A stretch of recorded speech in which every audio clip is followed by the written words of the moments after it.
Hello, welcome back. This is Win or Bin.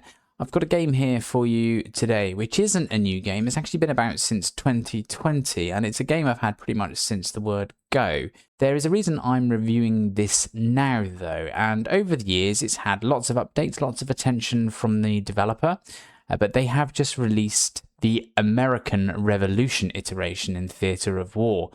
So I just thought I'd see what it was like compared to all the other stuff that's in the game and has been added over the years. So if you're not familiar with the game, Holdfast is an MMO, and it's up to 150 people on a battlefield. They try and balance the sides out, so you get a 50-50 split, and it's Napoleonic era type fighting, you know, single shot muskets, single shot rifles, reload, take another shot, bayonets, that sort of thing. There's equipment on the field you can use, artillery, cannons, that sort of thing. And there are also multiple different theatres and settings. So, for example, the main game is as I've just described, but we'll come back to that maybe in a bit. You've also got a sea iteration where you can take control of ships and you fight with the ships, and you are a sailor, so if you get boarded, you can still fight in the traditional way, lots of different roles.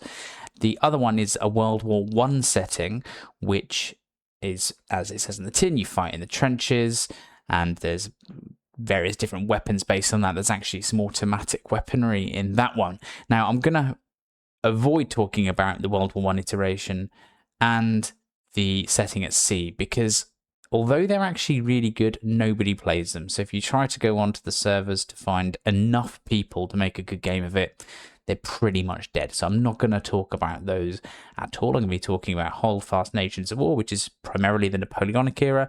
So you've got the Italians, the Russians, the Prussians, the British, the French, and I'm sorry if I'm forgetting anyone. And in the new one, where you've got the American Revolution, then, of course, you've got the British and the Americans. Now, I will say that the American Revolution theatre that I started playing, it's just a reskin of everything else that's already in the game. Yes, new maps, new uniforms, new weapons, new voices to various people, because of course you've got the Americans, but the game is essentially the same as it always has been. I'm sure there's lots of subtle little things that have changed in there, but the overall principle is the same. So I'm going to stress that. So this review is really just going to be about the overall game. So after you've managed to find yourself a server, you pick a role. There's absolutely tons to choose from. There's riflemen, there's medics, there's musicians, which are amazing because you go onto the battlefield and there are literally people just playing bagpipes, drums, violins, pianos, but they do buff people. So they're not just there for decoration and a little bit of light-hearted music. They will buff people shooting around them, so there is reason.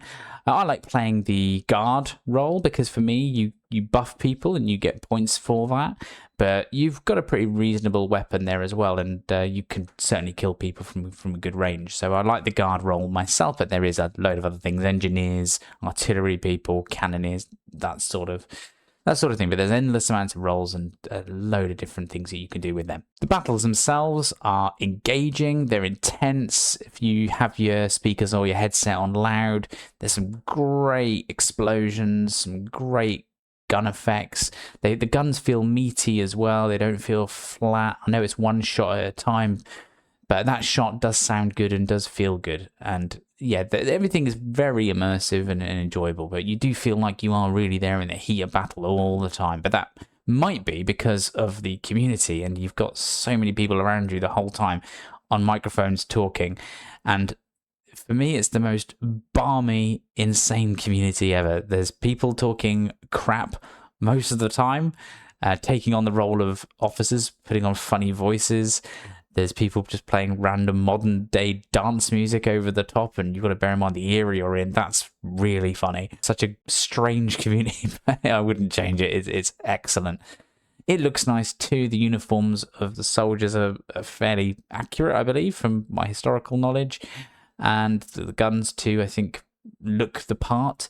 But the whole thing looks good. The scenery is good. The settings are quite good. All of the individual buildings that you have and the woodlands and all sorts of different terrains. You've got deserts, towns, farms. I think there's some with snow in there. it does look nice, and I've got no complaints at all on that one. It's just an all-round good fun experience. You do get some dickheads in there who do say some silly things sometimes that you could probably say are a bit below the belt, but you're gonna get tossers everywhere, aren't you? But it's one of those. But it's all-round good fun, and yeah, I love this game, and I play it on and off. I don't play it consistently all the time. I will come back to it, play it for a few hours, and then I'll come back to it maybe a couple of months down the line and have another bit of a session on it. But it's a good game. It's very hard to think of anything I don't actually like about this, but I would say perhaps sometimes the controls feel a bit clunky for the hand weaponry. So, you know, when you get the bayonet out or your sword, I'm not that good. I've never been that good at actually being able to kill anybody with those weapons or defend myself. It's probably just me, but I feel like it's a little bit clunky, and I can never equip that type of weaponry fast enough. Again, probably me, but I've never found that particularly intuitive or easy. Any other negatives, though? I struggle to think of any, because you just have a good solid laugh all the time when you play this. You find yourself finishing one map after one side wins, and you want to play another one. And there's so many different game modes as well. There's different capture the flag ones. So, for example, on a map, you'll have 4 points, A, B, C, and D. You take more points than your enemy, which they can capture back. Your tickets, your points go up when you get a certain amount of points on your team, you win. And that can cause some really good back and forth. So one team's winning 1 minute, the next the other team's winning. And you've got other ones where you have an unlimited amount of reinforcements, so you can come back as many times as you want. But within a time limit, you have to take a couple or 3 different points on the map of the enemy, and they have to defend for that amount of time whilst they have a limited amount of reinforcements.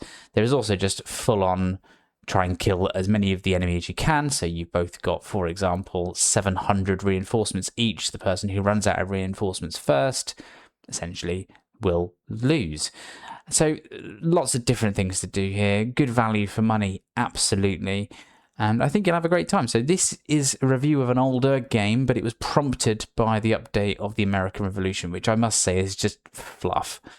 But it doesn't matter, because it just gives you more maps and more uniforms and more things to have in your inventory. So it's a good thing, but it doesn't add anything practical to the game, in my view, unless I'm, of course, missing something. But overall, this review is positive and is definitely going to be a win. Take care, and we'll see you in the next one. Bye-bye.